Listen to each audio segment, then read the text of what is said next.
Hello guys, welcome to the channel. Thank you for liking, subscribing, and sharing. So today I wanted to make a quick video on troubleshooting on the Honda CBR600RR. Recently, I was riding, the bike stalled out a couple times. I took it as misfire or something, and then went from there.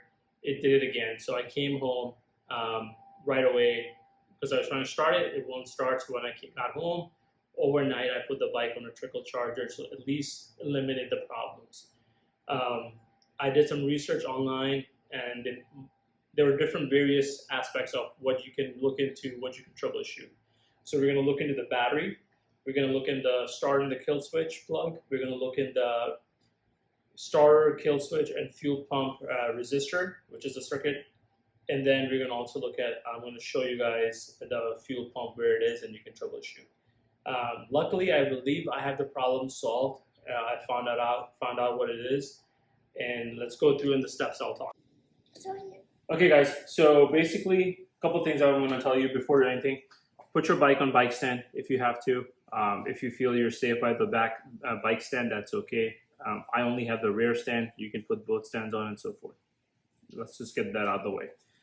In order to get to stuff underneath and to get to your battery, first what you're going to do is you're going to remove these. There are two screws, one here and one on the right side of the seat. Already I have done them. They're the hex keys, I believe they're T6s.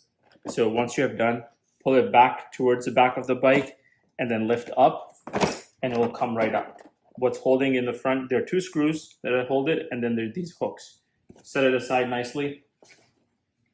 Then to get the bike, the tank off, the tank cover, the fairings off, what you're going to do is you're going to open this bolt up on the side. You're going to open this one up. You're going to open two up here,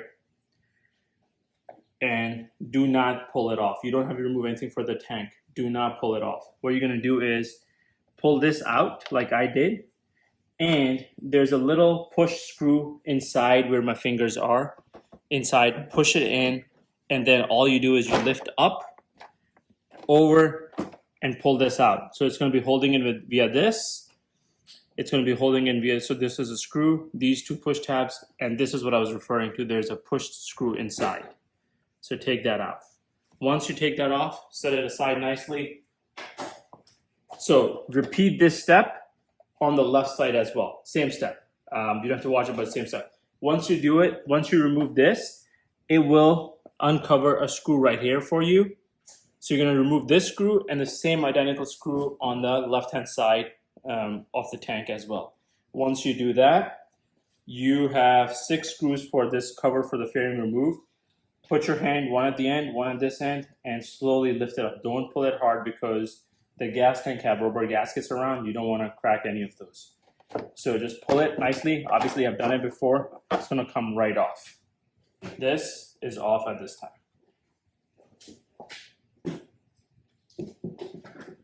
Now, first fix you want to do, put your battery on a trickle charger. My battery comes with a trickle charger. I inserted it in here. Let it sit on a trickle charger maybe for a day or so, day and a half or so, depending on how dead your battery is. If you have a different kind of a trickle charger, you can put it on trickle charger.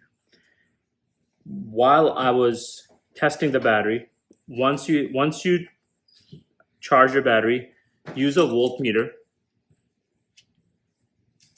Use a voltmeter to test your battery. It should put about around 13 volts, whether it's idling or whether it's not started. While I was doing this, I found out this wire that I'm touching right now is a fuel pump electrical connection. So this is the electrical connection. In my case, what I noticed was this wire is supposed to sit right here next to the positive wiring, and it was falling apart. And every time I would push down on it, I would hear fuel pump prime, fuel pump prime, fuel pump prime. So I basically stripped it again, and I put it down here in its connection, and you can hear the fuel pump prime every single time. Just prime. That was one problem. So keep in mind, with my research, looking at online, I did not see people mentioning this. So I found that this red and yellow wire in the back of the battery for the CBRs is a fuel pump electrical connection. check that for you before you start making any major changes. If that's good, there's no loose end wires, then you move towards the front of the bike. This is your kill switch and your starter switch. If you trace these two, there's wires that connects them to, and then there's a thicker wire, which I'm holding right now, that comes to the back of the bike, and there's this connection. So what you want to do is push on this and take the other hand and pull out the connection. Make sure the connections are good. You can check these with the ohms and make sure it's putting out any ohms out there when the bike is running or when you're trying to start it versus sitting idle. Also, what you can use is you can use an old toothbrush.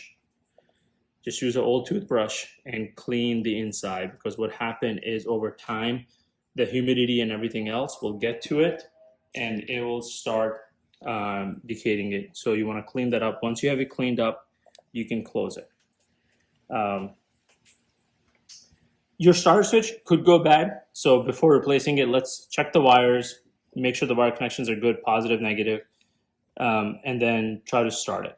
Well, if that doesn't solve it, then you're going to come to the left side of the bike, the clutch side, and basically, since you have removed the fairings,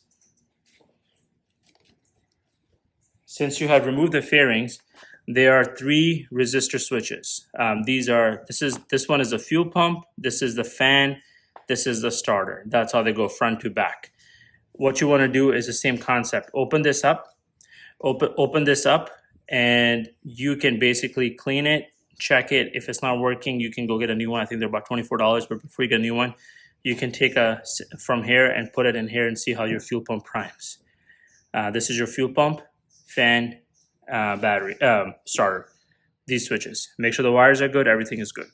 If you have done all that, what you're gonna do at this time is remove your tank if it's still not working. This is the last source. The reason I'm putting this in last is the fuel pump is right directly underneath this at this side.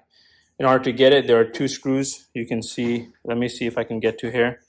There are screws here and there's a screw here. You're gonna take that off, the tank comes loose and you can pull the tank out.